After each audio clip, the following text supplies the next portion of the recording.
ये वो आस्था, धर्म, विश्वास और उपासना है जिन्हें सालों से निभाया जा रहा है। कुछ को जानकर हैरानी होती है तो कुछ रीति रिवाज कई सवाल छोड़ जाते हैं।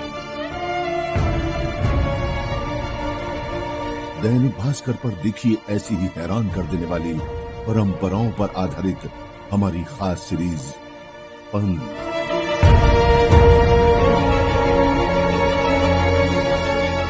पंथ सीरीज की पहली कहानी में बात पारसी धर्म में होने वाले अंतिम संस्कार से जुड़ी परंपराओं की।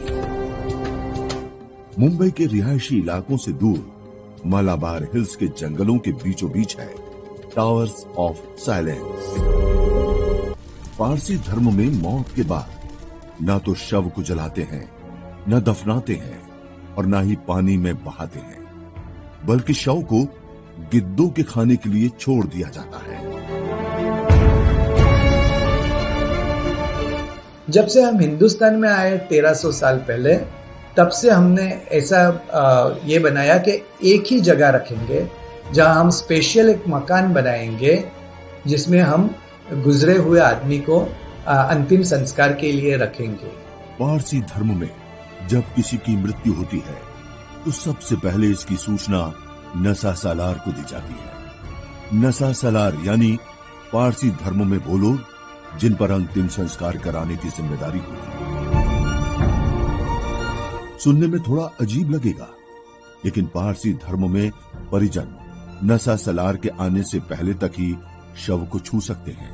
ऐसी मान्यता है कि मौत के बाद शरीर में शैतान आ जाता है, फिर डेड बॉडी को नसा सालार के सिवा कोई और नहीं छू सकता। इस दौरान मृतक के परिजन और रिश्तेदार शव को 9 फीट दूर से देख सकते हैं। नसा सालार सबसे पहले डेड बॉडी के कपड़ों को काटकर उसे ठंडे पानी और गोमूत्र से नहलाकर तैयार करते हैं। फिर नसा सालार शव को बंगली ले जाते हैं। बंगली वो जगह है जहां अंतिम संस्कार से पहले की सारी क्रियाएं की जाती हैं।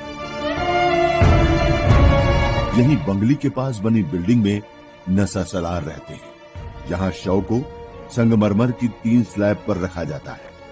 उसके चारों तरफ लोहे की कीलें लगा दी जाती हैं ताकि शैतान शव से बाहर नहीं निकले। शव के पास अग्नि रखकर नसा सालार लगातार प्रार्थना करते हैं। इस दौरान चंदन या बाकी चीजों से माहौल को खुशबूदार रखा जाता है। यहाँ शव के पास एक कुत्ता भी लाया जाता है। उसे हम सग डीद बोलते हैं। सग डीद माने कुत्ते की नजर। सग माने कुत्ता और दीद माने नजर। और वो डेड बॉडी को देखता है कुत्ता, और उसकी नजर से खराब शक्ति दूर हो जाती है। अगले दिन सूरज निकलते ही शव को बिना कपड़ों के टावर्स ऑफ साइलेंस पर गिद्धों के लिए छोड़ दिया जाता है। अमीर हो या गरीब, सभी पारसियों का अंतिम संस्कार एक जैसा ही किया जाता है। टावर्स पर पहला खांचा पुरुषों के लिए, दूसरा महिलाओं और तीसरा बच्चों के लिए होता है।